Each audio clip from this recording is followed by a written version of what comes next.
I don't know art, but I know what I like. And I like this week's episode of Boruto, Naruto Next Generations. An episode which delves into the character of Inojin. That's right, the son of Ino and Sai. This is a character that's been in the background for pretty much the entire series. The only distinguishing trait about him is that he inherited the abilities of his father, the Super Beast Scroll, which allows him to draw things and bring them to life. Most of the time, really awesome looking lions and tigers and maybe some bears. Oh my, this was a pretty good episode right here. Although I have to admit, it was a little schmaltzy. But then again, it's impossible to not do that when you have Himawari in the episode, who's been present for the last 2 episodes, and she continues to give me diabetes with her sugary sweetness. She's one of the most adorable freaking characters ever, and they're doing a great job of turning her into the greatest little sister character ever. She's just so infectiously happy and lights up every single scene, and she was actually very crucial to this episode. In fact, this entire episode was all about Inojin trying to control the Super Beast Scroll. We've seen him use it in the past,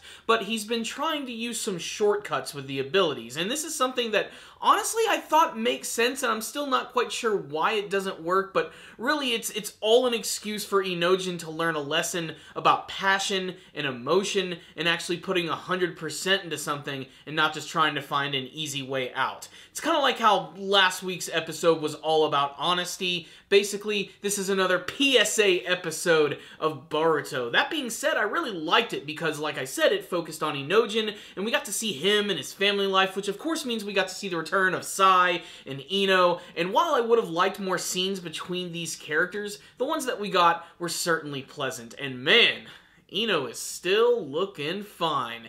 And Sai is also still very appreciative of art. What I love most about his character is that he loves art for art's sake. He's not very snobby. He doesn't always look for the best technical skills. He just wants to see someone's passion on paper. And that lesson eventually gets given to Inojin in this episode through a series of very crazy events where he struggles to actually utilize the technique. Every single time he does his drawings, they just explode into a flurry of paint. Or he tries to cheat by actually making copies of all of his drawings. That way they're already prepared and ready to go. No, he has to learn the hard way that he actually has to truly put his emotion and his very own style into his artwork in order to bring it to life. Basically, it's what brings out that art chakra, so to speak.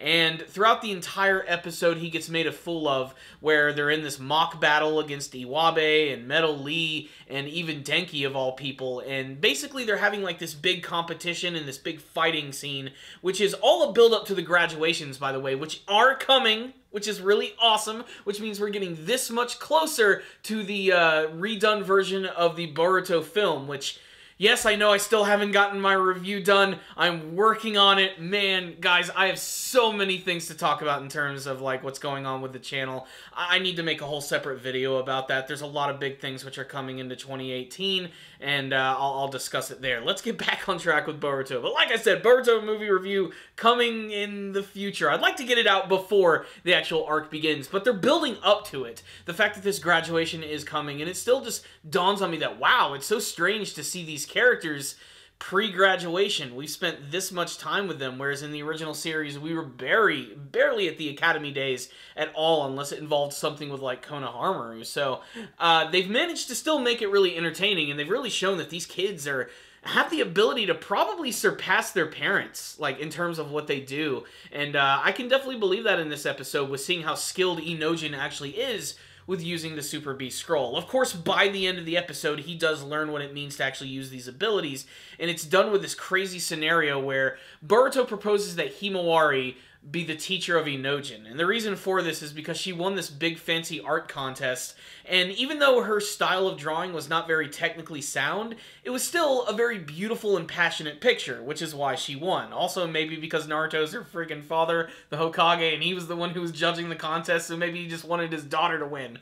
I don't know, I still think that's a little freaking weird. The point is, it's all done to teach Inojin the lesson that he has to put his emotion into his drawings, and he is training with Himawari, which is really funny to say because he's not really doing anything, he's just drawing.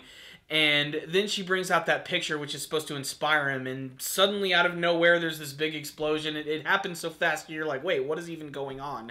And the picture ends up floating away, and they go on this big chase sequence to find it. It's about to fall in some water. Boruto is struggling to grab it. Himawari's doing absolutely nothing, but still being incredibly adorable. And then there's Inojin, who finally decides to grow a pair and puts his actual, like, emotions and thoughts and beliefs into the paper. And he creates this very interesting stylized looking bird, which is a great moment because it's like he has finally just started to become like his father, drawing these birds, flying on them through the sky. He manages to save the picture, and he even brings it to life, which is really awesome, which also makes me think, like, wow, we haven't really seen too much of Sai doing that too much in the show, aside from just using attacks. Like, he could do a lot of really crazy things with his drawings, and watching Inojin actually bring, like, that picture Himawari did, like, to life and everything was very, very funny, and I loved the style of seeing the crayon characters dance around all the normal anime-looking characters. It was just a really great scene. Just, like I said, the overall, like, message and the PSA part of this episode is just a little pushy, but still, it was an episode about Inojin, which was pretty freaking great. So, what's the rundown on this week's episode of Boruto Naruto Next Generations? This was actually a really great episode, despite the fact that it had a cheesy lesson to tell. There were a lot of great scenes from this episode. I especially loved how this is kind of looking at the next generation of the Ino-Shika-Cho. That's right, we're talking Shikadai, we're talking Chocho, and Inojin. There's even a scene of them fighting against Choji in this episode, who just completely rocks their world, which is also really fun to watch. I also love that we got to see, like I said, more of the relationship between Sai and Ino, which has basically been non-existent up until this point. Yes, there were a few small scenes with them, but it's great to see that family dynamic, and they get together really well. And Inojin is a surprisingly great character, too. He was kind of a blank slate, which is also a really great pun on the fact that finally he got his colors in this episode right here. And, you know, watching that journey, I'm glad it was all done in the span of a single episode. I don't think this needed to be its entire arc, but it also makes him seem a lot more fleshed out, and I find myself caring about Inojin just a little bit more from this episode. I can't wait to see more of his development, and to see how him being a master of the arts is going to change the dynamic of Ino-Shika-Cho, as both Shikadai and Chocho are basically using the default abilities that we've seen from the teams in the past, but I can't wait to see how more of his Super Beast Scroll is going to sort of like change things up a little bit, because Ino always took over the minds of people, but this guy can freaking draw these crazy animals and bring them to life, and they can do a lot of great scenarios with them, and I love how they continue to distinguish him by the fact that, one, he has a very different style than Sai's, but also that it's done in color. I love that. They can go really, really crazy with this character's abilities if they truly do want to. So, yeah, this was a great episode right here, which was incredibly fun, cute, and really just a great distraction as we build up to the next arc of the series, which is slowly building towards the graduation and the movie arc itself, which hopefully will not suck.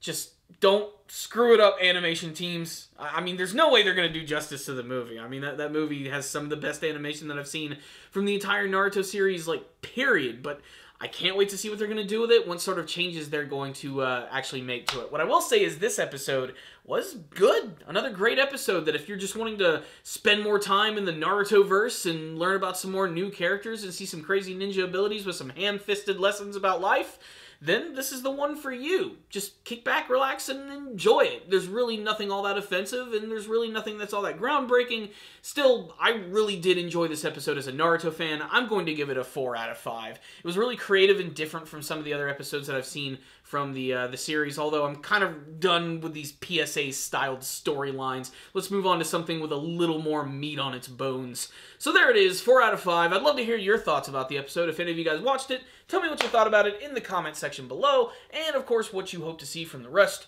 of the Boruto anime series. Thanks guys for watching. Make sure to subscribe to the channel for more anime reviews. If you guys have any requests or videos that you guys would like me to talk about, please tell me all your thoughts as well as your thoughts on the episode. And of course, like the video. I'll see you next time. Stay down there, baby.